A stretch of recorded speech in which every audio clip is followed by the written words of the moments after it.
This meeting is being recorded from here on. Okay. So right, it's worth always starting a Father's Day sermon, I think, by recognizing that it's a bit of an ambivalent day today.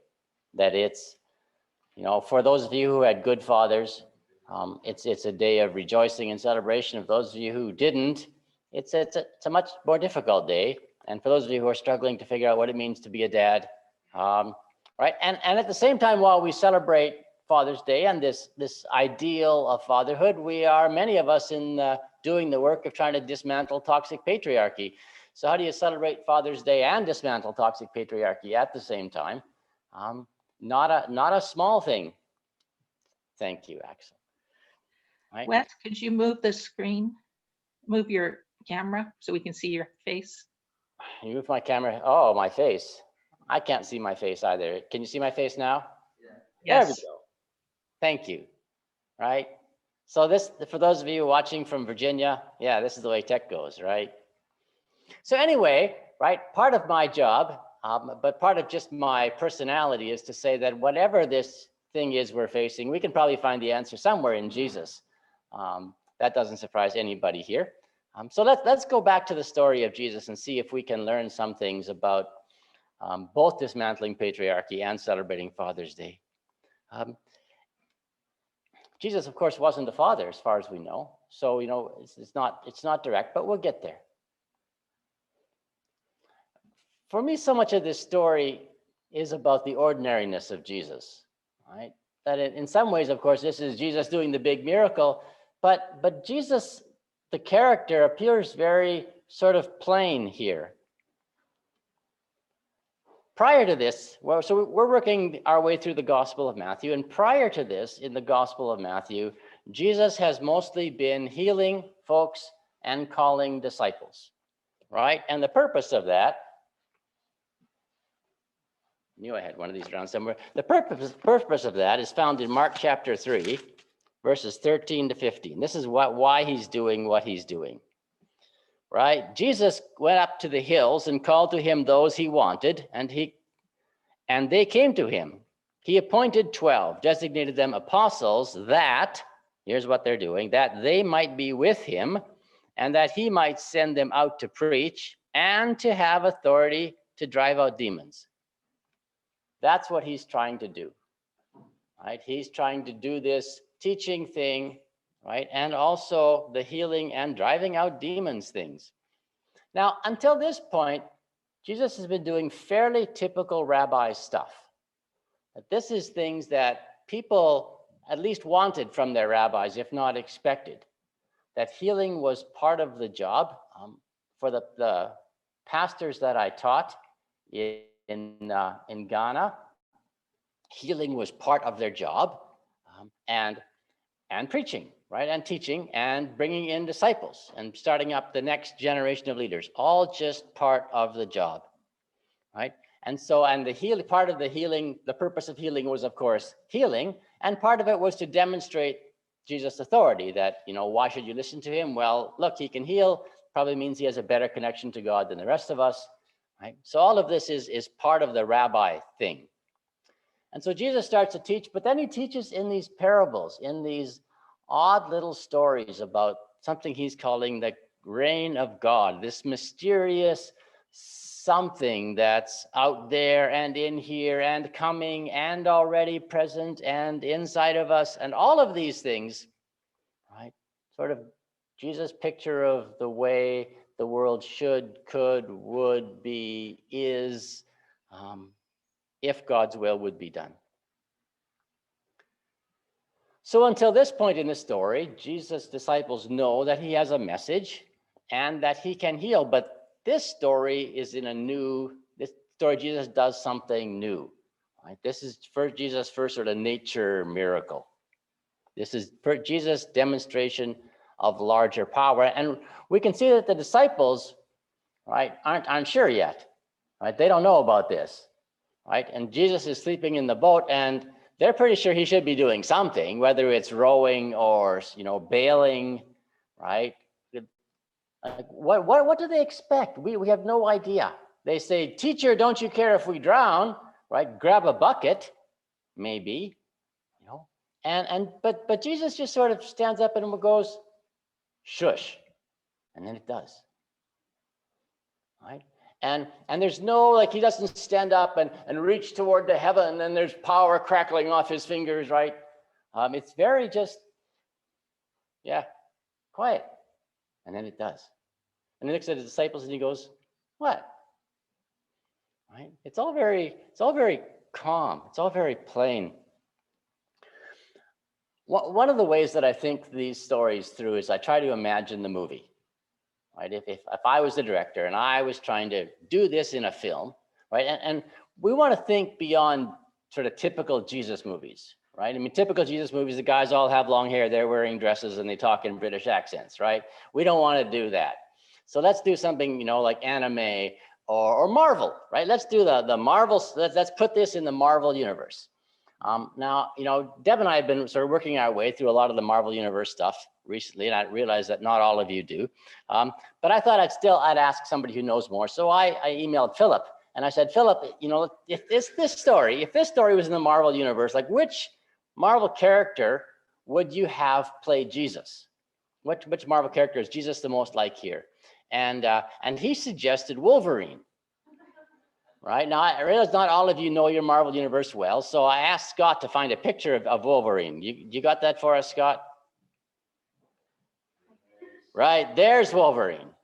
Okay, in full. That looks like X-Men Wolverine rather than movie Wolverine. Is that right, Scott? I obviously don't know my Marvel stuff either. Oh, so okay. I just looked up Wolverine Marvel and picked a picture. Okay, well, there we go. That's why I didn't recognize it, because I'm going, yeah, that doesn't look like him. Okay, sorry about that. Yeah, it's Hugh Jackman, right?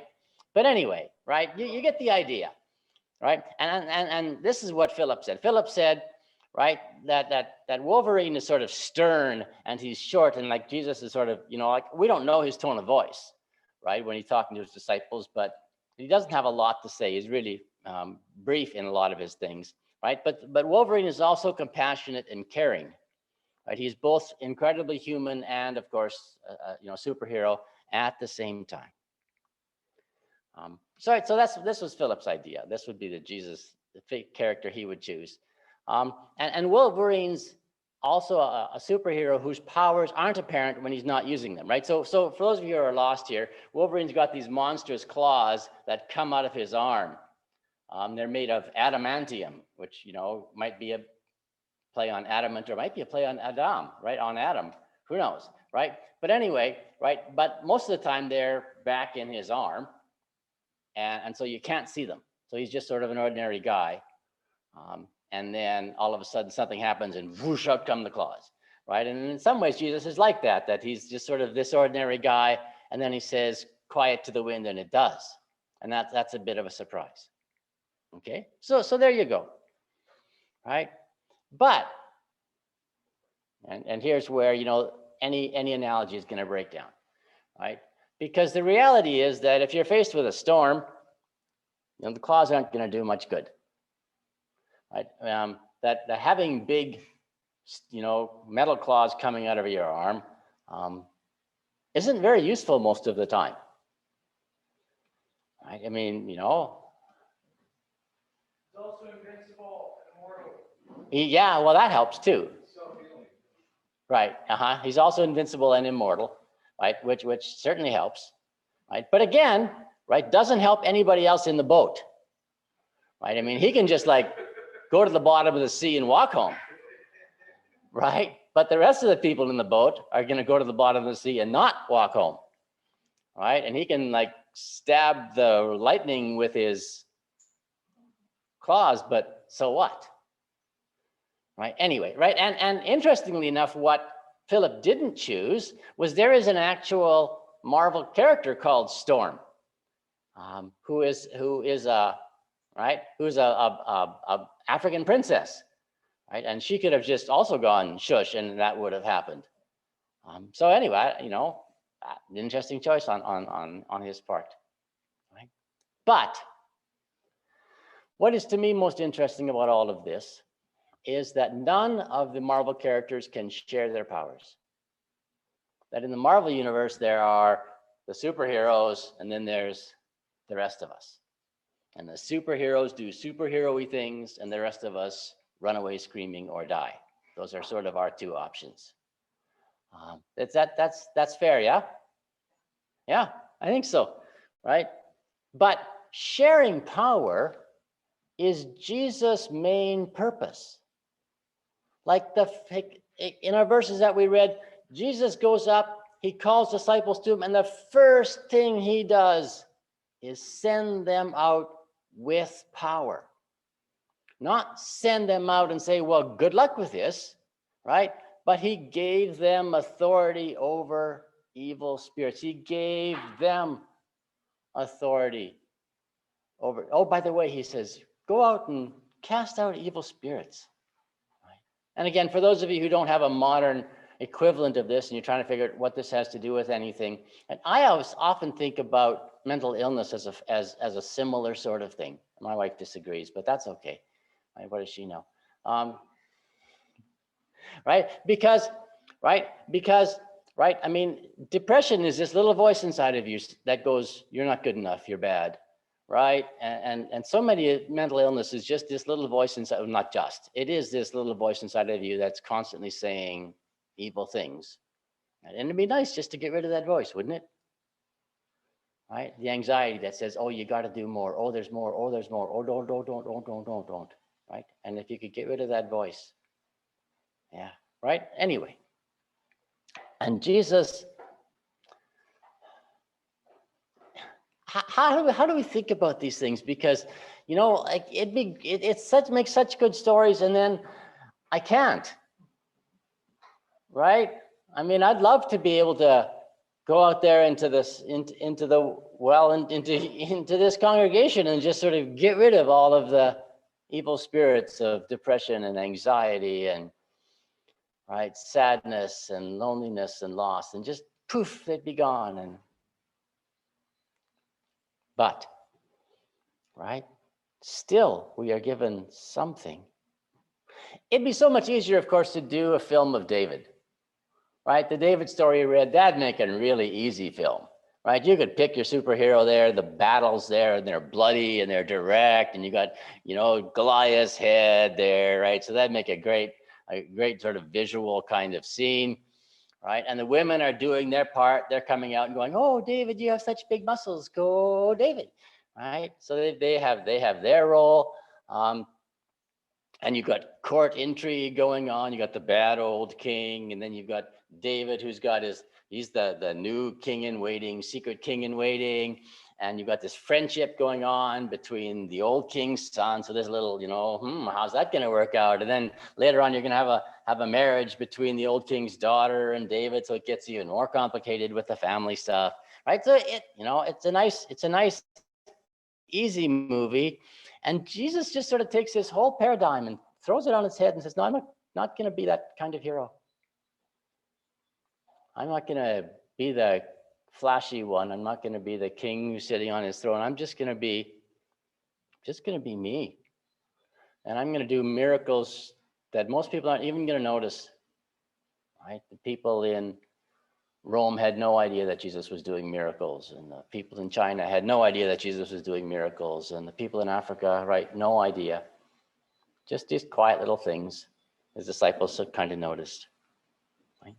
And it's really important, I think, to remember how quiet this all started, because we're moving back into a time when quiet is the way it's going to go again.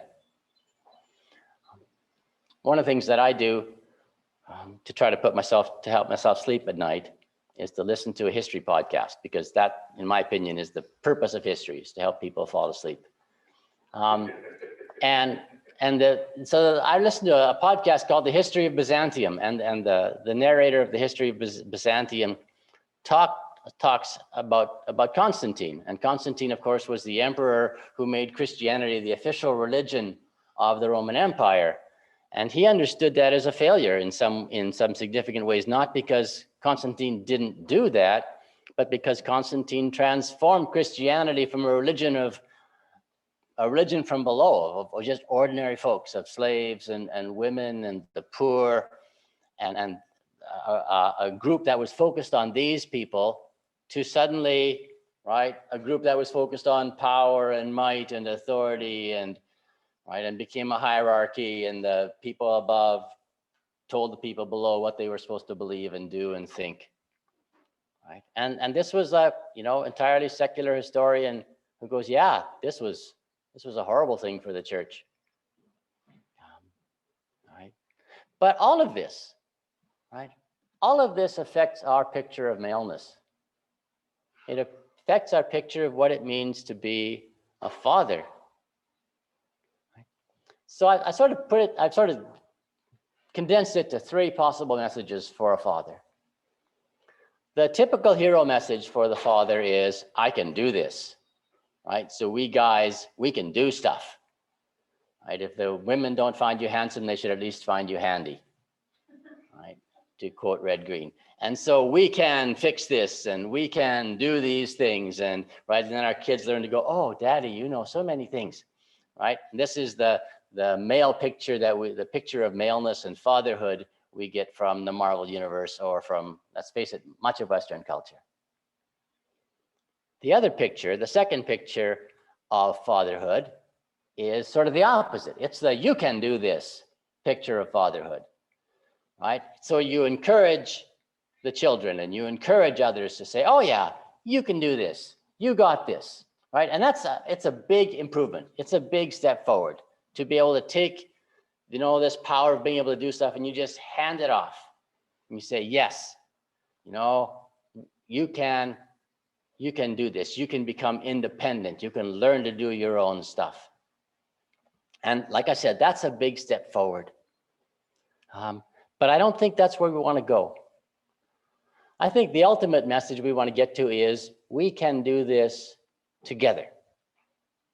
That should be the message of fatherhood. And